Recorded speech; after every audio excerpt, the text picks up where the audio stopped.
The Midnight Rider. They built walls around the roads. He built a legend. Jack Marlow was once a soldier, a man who believed in honor and duty. But when he returned from war to find his family's land stolen and his father dead by the hand of a ruthless landowner, he traded his uniform for a mask and his sword for a pistol. Now, under the name the Midnight Rider, he roams the privatized highways of a fractured England, robbing the elite who have turned travel into a weapon of oppression. To the poor, he is a hero. To the rich, he is a ghost. To the law, he is the most wanted man in the realm. But Jack's reign of rebellion is threatened when he discovers a conspiracy far darker than highway robbery, a plot to destroy the last free roads and seal the country under the iron fist of a single, all-powerful corporation. To stop them, he must confront the one enemy he cannot outrun, his own past. For fans of Robin Hood, Peaky Blinders, and The Highwayman, The Midnight Rider is a pulse-pounding tale of justice, redemption, and the price of becoming a legend. Part 1, The Man Behind the Mask. Chapter 1, The Last Ride Home. The road was a scar on the earth, black and glistening with rain. Jack Marlow rode his horse along its edge, keeping to the muddy verge where the toll wardens wouldn't see him. The horse, a massive black stallion named Shadow, moved with the quiet confidence of an animal that had learned to survive in a world that wanted him dead. Jack pulled his collar up against the cold. The rain was relentless, a cold drizzle that seeped through his worn coat and chilled him to the bone. He'd been riding for 3 days, sleeping in ditches and eating stolen bread, all for this moment. Home. He crested a hill, and the valley opened before him. There, nestled between 2 rolling hills, was the farm he'd grown up on. The stone cottage was still standing, its thatched roof sagging with age. The fields were empty, overgrown with weeds. The livestock was gone. But it was still there. It was still his. He urged Shadow down the hill, his heart pounding with a mixture of hope and dread. He'd been gone for 5 years, fighting in a war that no one remembered and no one cared about. He'd written letters home, but the replies had grown sparse, then silent. His father's handwriting had been the last to stop. He tied Shadow to the old oak tree by the gate and walked to the cottage door. It was slightly ajar, creaking on rusted hinges. He pushed it open. The inside was a ruin. The furniture was smashed. The hearth was cold. The shelves were bare. And in the center of the room, sprawled across the floor, was his father. Jack's legs gave out. He fell to his knees beside the old man, his hands shaking as he reached out. His father's skin was cold, his eyes glassy and unseeing. He'd been dead for days, maybe weeks. The wound in his chest was a dark, ugly stain that had long since dried. "Pa," Jack whispered, his voice cracking. "Pa, I'm sorry. I'm so sorry." He bowed his head, the tears spilling down his cheeks. He'd left to fight for his country. He'd left to be a hero. And while he'd been gone, the world had stolen everything he loved. He didn't know how long he knelt there. Hours, maybe. The rain continued to fall outside, a soft, mournful sound that seemed to echo his grief. Finally, he stood. His legs were stiff, his body aching. He looked around the ruined cottage, at the smashed furniture and the scattered belongings. He noticed something odd. Amid the destruction, there was a pattern. A message. On the wall, scratched into the plaster, was a symbol, a crude circle with a line through it. The mark of the Blackwood estate. Lord Marcus Blackwood. The man who owned half the county. The man who'd been buying up land for years, evicting farmers and turning their homes into hunting grounds for his wealthy friends. Jack had heard the rumors in the war, but he'd dismissed them as gossip. Now, kneeling in his father's blood, he knew the truth. Lord Blackwood had come for their land. His father had refused to sell. And Blackwood had sent his men to make an example of him. Jack wiped his eyes. He walked out of the cottage and retrieved his steel bag. Inside was a pistol, a short sword, and a strip of black cloth. He put on the cloth, tying it around his head so that it covered the lower half of his face. The pistol went into his belt. The sword went across his back. He looked at Shadow, who was watching him with dark, knowing eyes. "They took everything, boy," Jack said, his voice low and steady.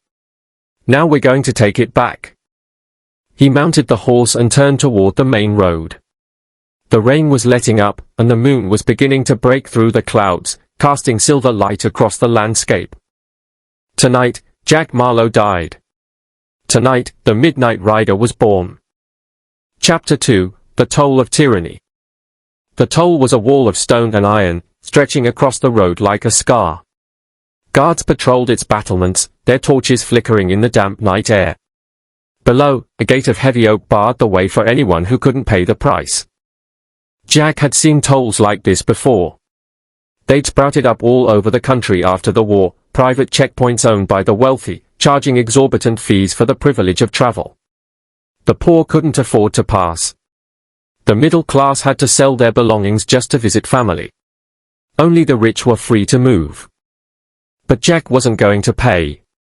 He wasn't going to ask permission. He approached the toll at a steady trot, his hood pulled low, his mask hidden beneath his collar. The guards saw him coming and raised their lanterns. "Halt!" one of them shouted. "State your business." Jack reined in Shadow and looked up at the guard. He was a beefy man with a red face and a bored expression. "I'm just a traveler," Jack said, his voice quiet. "Looking to get home." The guard laughed. "This is Blackwood territory, friend. No one gets through without the master's permission. Or the master's coin." Jack reached into his pocket and pulled out a single, worn coin. He held it up, letting it catch the torchlight. "Will this do?" he asked. The guard squinted. "That's not even enough for a loaf of bread, you." Jack threw the coin into the air. The guard's eyes followed it, and in that split second, Jack drew his pistol and fired. The shot was deafening, a crack of thunder that echoed off the stone walls. The guard crumpled, clutching his shoulder. Jack didn't kill him, he wasn't a murderer, but the message was clear. He spurred Shadow forward, drawing his sword as he charged the gate. The other guards scrambled for their weapons, shouting in alarm. But Jack was already through the gate, his blade flashing in the torchlight as he cut down the first man who tried to stop him. He was a whirlwind of motion, a ghost in black, his sword singing through the air. The guards fell back, their courage evaporating in the face of his ferocity. Within seconds, the toll was silent. Jack reined in Shadow, his chest heaving. The guards lay groaning on the ground, wounded but alive. The gate was open. The road was free. He turned to the guards, his voice cold. "Tell Lord Blackwood that the Midnight Rider sends his regards." He spurred Shadow into the night, leaving the chaos behind him. Chapter 3, The People's Champion. The news of the Midnight Rider spread like wildfire. Within weeks, his legend had grown from a single attack on a toll to a string of daring robberies that had the rich quaking in their boots. He robbed the coaches of the wealthy, taking their gold and jewels and leaving them stranded in the middle of the road. He burned tolls and freed prisoners. He became a symbol of resistance, a hero to the poor and a nightmare to the powerful. But Jack didn't do it for the fame. He did it for the money. And he used that money to fund something far more dangerous than robbery. Deep in the woods, hidden from the eyes of the law, he gathered the dispossessed. The farmers who'd lost their land. The families who'd been torn apart by the tolls. The soldiers who'd been abandoned by the country they'd fought for. He gave them food. He gave them shelter. He gave them hope. And he taught them to fight. "It's not about revenge," he told them one night, standing before a roaring fire. "It's about justice. The rich have built walls around our lives, but walls can be broken. The roads belong to everyone. And we're going to take them back." The crowd cheered, their voices echoing through the forest. Jack looked at their faces, seeing the fire in their eyes, and felt a flicker of hope. Maybe he could win. Maybe he could change the world. But the shadow of his father's death hung over him like a dark cloud. He hadn't told anyone the truth about Lord Blackwood. He hadn't told them that his crusade wasn't just about justice, it was about revenge. And revenge, he knew, was a road that led only to darkness. Part 2, The Shadow of the Past. Chapter 4, The Traitor's Face. The first time Jack saw his enemy, he was wearing a mask of his own. It was a masquerade ball at Blackwood Manor, a decadent affair of silk and champagne. Jack had infiltrated the event by posing as a French nobleman, complete with an elaborate silver mask that hid his features. The ballroom was a sea of beautiful people, their laughter echoing off the gilded ceilings. But Jack's eyes were fixed on one man, Lord Marcus Blackwood. Blackwood was everything Jack had imagined and worse. Tall and handsome, with a charming smile and cold, calculating eyes. He moved through the crowd like a predator, his hand resting lightly on the arm of his wife, a woman who looked as beautiful and empty as a porcelain doll. Jack watched him, his blood boiling with rage. This man had murdered his father. This man had stolen his land. This man had destroyed everything he'd ever loved. He was reaching for his pistol when a hand grabbed his arm. "Don't," a voice whispered. "If you kill him here, you'll never escape." Jack turned to find a woman at his side. She was wearing a deep red gown and a matching mask, her dark hair piled elegantly on her head. Her eyes were sharp, intelligent, and filled with warning. "Who are you?" Jack demanded. "Someone who knows what you're planning," she said. "I've seen you at the gatherings in the woods. I know you're the Midnight Rider. And I know you want revenge." Jack's hand tightened on his pistol. "If you're going to expose me, you'll have to do it with a bullet in your heart." She laughed softly. "I'm not here to expose you. I'm here to help you." She leaned closer, her voice dropping to a whisper. "I know what Blackwood is planning. Something far worse than stealing land. He's building a network of tolls that will cover the entire country. Soon, no one will be able to travel without his permission. The roads will belong to him. And once he controls the roads, he controls everything." Jack stared at her. "How do you know all this?" "Because I'm his wife," she said, her voice filled with contempt. "And I've been plotting against him for years." Chapter 5, The Spy's Gambit. Lady Isabella Blackwood was a woman of secrets. She'd been married to Marcus Blackwood for 10 years, and in that time, she'd learned to play the role of the perfect wife. Smiling at his side, hosting his parties, entertaining his guests. But behind closed doors, she was his greatest enemy. She'd watched him destroy families. She'd watched him crush rebellions. She'd watched him grow more powerful with each passing year, and she'd hated every moment of it. She couldn't kill him. She couldn't expose him. But she could undermine him. And now, with the Midnight Rider, she had the perfect weapon. "I have information," she told Jack in the shadows of the ballroom. "Blackwood is hosting a meeting next week. The heads of the 5 largest toll corporations. They are planning to merge, to create a single entity that controls all the roads in the kingdom." Jack's blood ran cold. If they merge, it's over. No one will ever be free again. "Exactly," Isabella said. "But if you rob that meeting, you can take the documents that prove the conspiracy. You can expose them to the people. You can start a revolution." Jack looked at her, studying her face. She was beautiful, that much was certain. But there was steel beneath the beauty, a hardness that came from years of surviving in a gilded cage. "Why are you helping me?" he asked. "Because I want to see him fall," she said, her voice cold. "I want to see him lose everything he's ever built. I want him to feel what it's like to be powerless. And you, Midnight Rider, the only person who can make that happen." She reached out and touched his hand, her fingers lingering on his skin. "Trust me," she said. "And I'll give you everything you need." Chapter 6, The Heist of the Century. The meeting was held in a grand hall on the outskirts of London, a fortress of stone and steel guarded by dozens of armed men. Jack and Isabella approached the fortress under the cover of darkness, a small army of rebels following behind them. They'd been planning for weeks, studying the guard rotations, mapping the escape routes, preparing for every possible scenario. "Are you ready?" Isabella asked, her voice barely a whisper. Jack looked at her. In the moonlight, she was stunning, her dark hair cascading over her shoulders, her eyes bright with anticipation. He felt a pull toward her, a dangerous attraction that he knew could be his undoing. "I'm ready," he said. He raised his hand, and the attack began.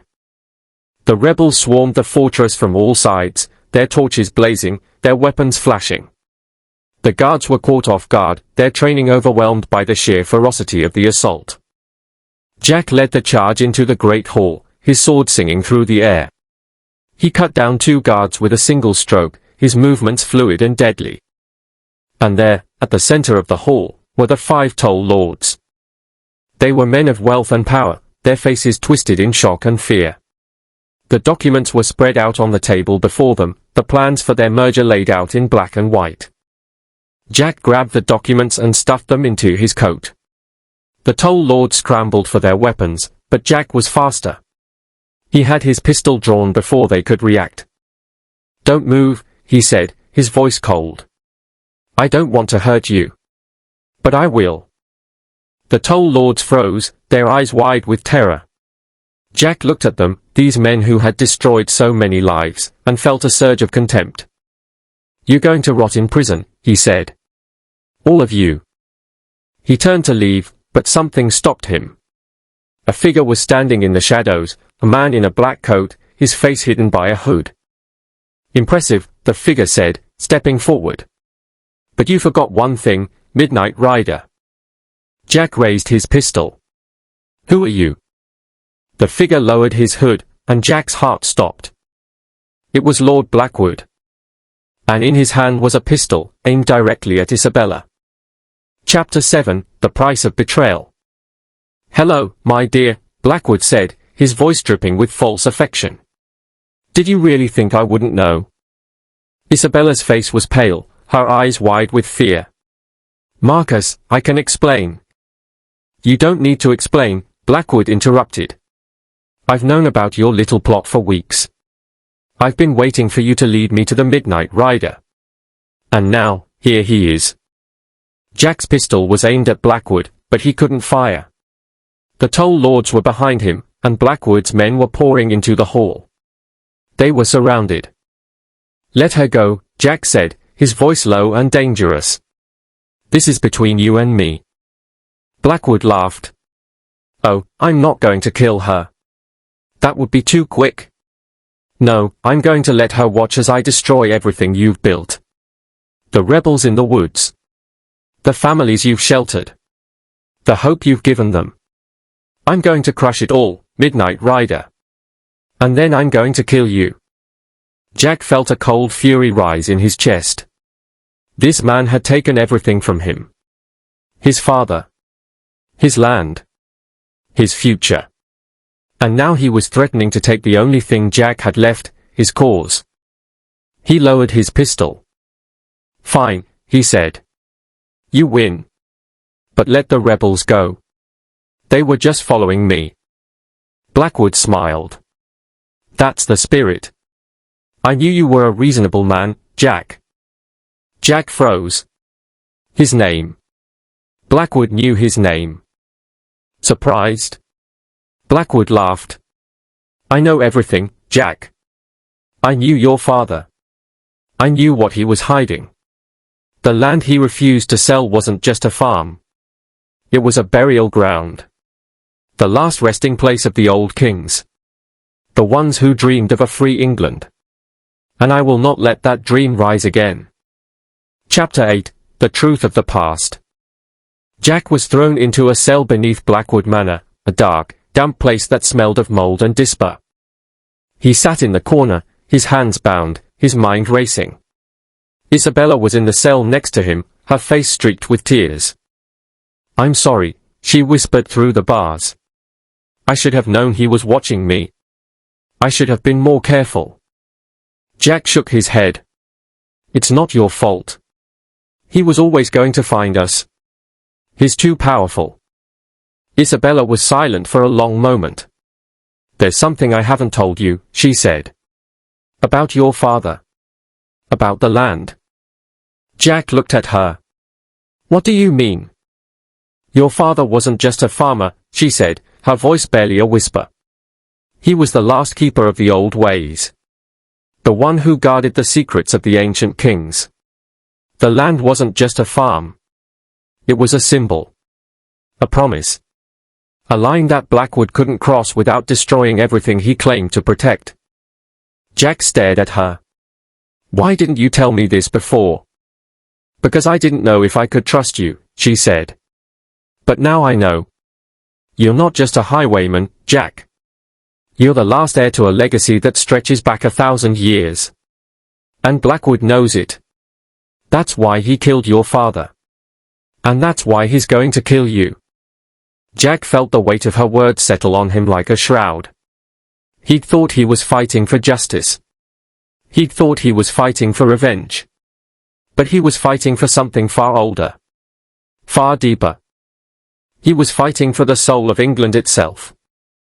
Part 3, The Dawn of Rebellion. Chapter 9, The Escape. Jack escaped through a tunnel that Isabella had discovered years ago, a forgotten passage that led from the dungeons to the forest outside the manor. He emerged into the moonlight, his lungs burning, his body aching. Behind him, the manor was in chaos.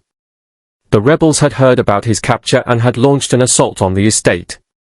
Flames licked at the walls, and the sound of battle echoed through the night. Jack ran toward the forest, his legs pumping, his heart racing. He needed to find his rebels. He needed to rally them for a final stand. He found them at the edge of the woods, battered but unbroken. They cheered when they saw him, their voices rising in a defiant roar.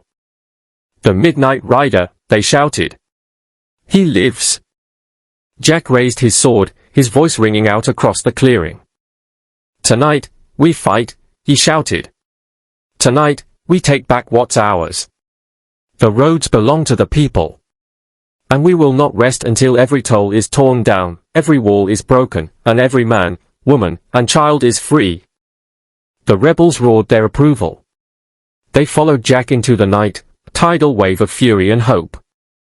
They marched on Blackwood Manor. Chapter 10, The Final Stand. The battle was brutal. Jack and his rebels fought through the manor's defenses, their swords clashing against Blackwood's guards. The toll lords had fled, abandoning their plans and their men to save themselves. But Blackwood was still there, standing at the top of the main staircase, his pistol drawn. Jack, he shouted. Come and face me, if you dare. Jack climbed the stairs, his sword in hand. His rebels were fighting behind him, but he didn't look back. His eyes were fixed on Blackwood. I'm here, Jack said. And I'm not leaving until you're dead. Blackwood laughed. You think you can beat me? You're nothing.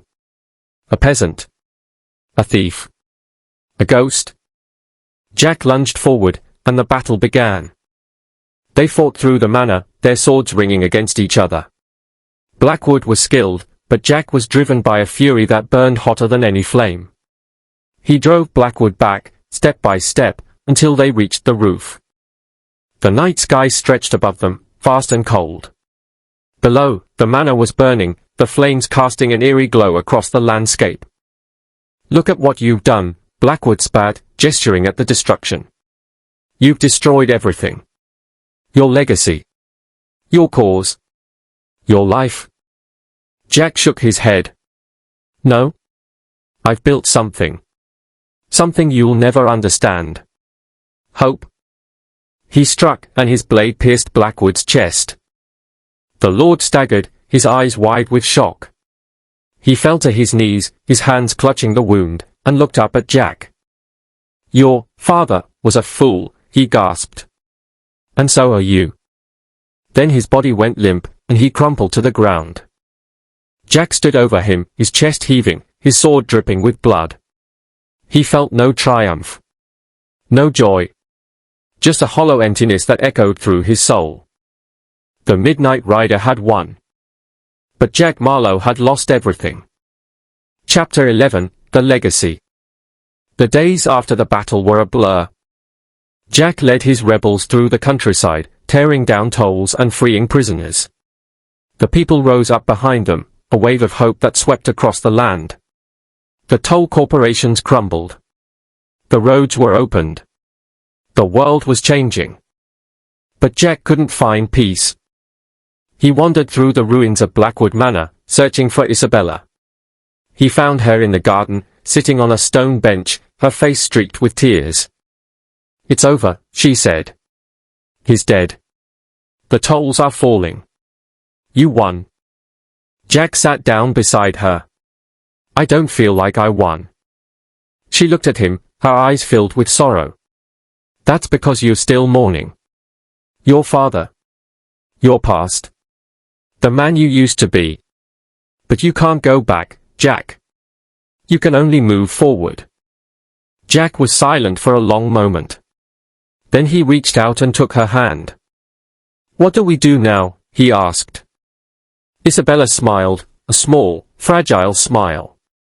"We build," she said. "We build a world where no one has to suffer like we did. We build a world where the roads are free. Where the people are free. Where hope is more than just a dream." Jack looked at her, and for the first time in years, he felt a glimmer of something he'd thought was lost forever. Hope. Chapter 12, The Midnight Rider Rides On. The legend of the Midnight Rider lived on. He became a symbol of resistance, a hero to the poor, a nightmare to the rich. Songs were written about him. Stories were told around campfires. Children dreamed of riding through the night on a black stallion, fighting for justice. But Jack Marlow was no longer the Midnight Rider. He had laid down his mask and his sword, and he had taken up a new mantle, that of a leader.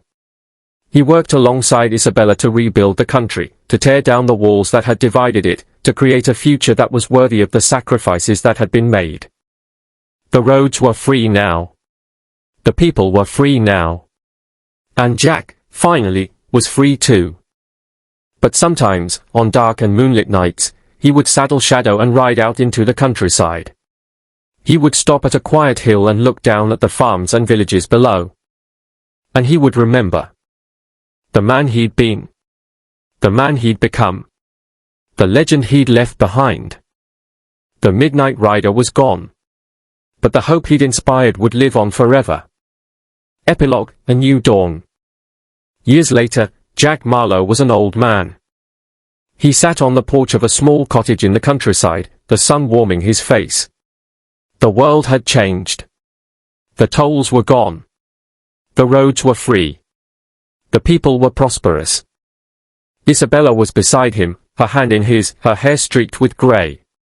They built a life together, a quiet life of peace and contentment. "Remember when we met?" she asked, her voice soft. Jack smiled. "You were wearing a red gown and a mask. I thought you were going to shoot me." "I should have," she laughed. "Would have saved me a lot of trouble." He squeezed her hand. "Thank you for not shooting me." She leaned her head on his shoulder. "Thank you for being worth saving." They sat in comfortable silence, watching the sun set over the hills. The sky was painted in shades of gold and crimson, a beautiful end to a long, hard day. Jack closed his eyes, and for the first time in his life, he felt truly at peace. The Midnight Rider was a memory. But the man he'd become was real. And that was enough. The end. Bonus content, The Legend Lives On. A Song of the Midnight Rider. Traditional folk ballad. In the dark of the moon, when the roads were chained, a rider came forth with a heart unchained. He robbed from the rich and he gave to the poor. And the toll lords trembled at his door. Ride, ride, Midnight Rider. Through the night and through the fire. Ride, ride, Midnight Rider. Take us higher, take us higher. They built their walls of stone and steel. But they could not break the people's will. The Midnight Rider showed the way. And the people rose to greet the day. Ride, ride, Midnight Rider. Through the night and through the fire. Ride, ride, Midnight Rider. Take us higher, take us higher. Now the roads are free and the people stand. With hope and courage, hand in hand. The midnight rider rides no more, but his legend lives forevermore.